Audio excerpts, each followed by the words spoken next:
ស្រណោះស្រ័យចុងកាជាប់ក្លិនជីវ៉ាពីអតីតមិនថាយប់ថ្ងៃឬល្ងាចព្រឹកស្រែស្រូវទួញនឹកស្រស់មាសមេ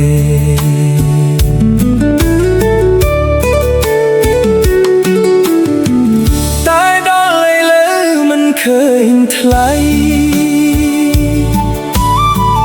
តាស្រស់ពិសីអូនចាំទេ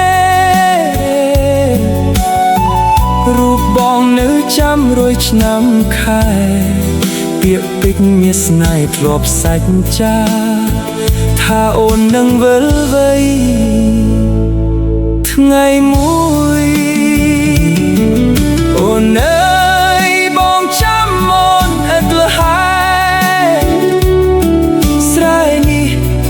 នៅតែស្នេហ៍មិនប្រែ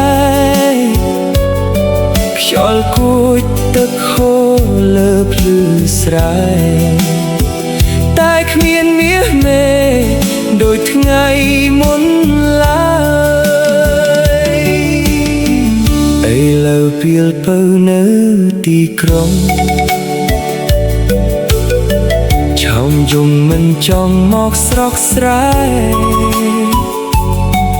អូនអើយបងចាំអូនឥតលហើ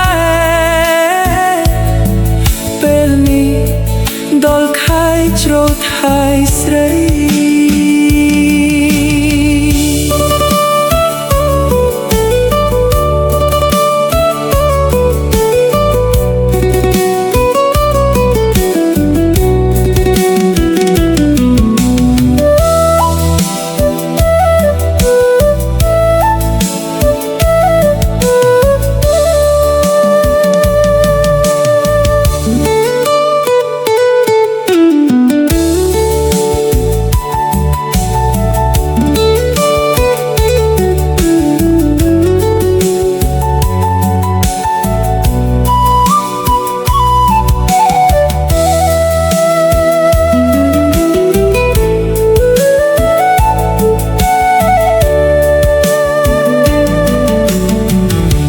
ស្រែម្នាក់នេះនៅចាំអូ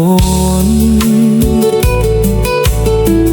ទោះទៅនឹងនួនស្ងួនមិនមកបងច្រៀងប្រាប់ស្រែនឹងពពកថាអូនមិនមករកយើងទេ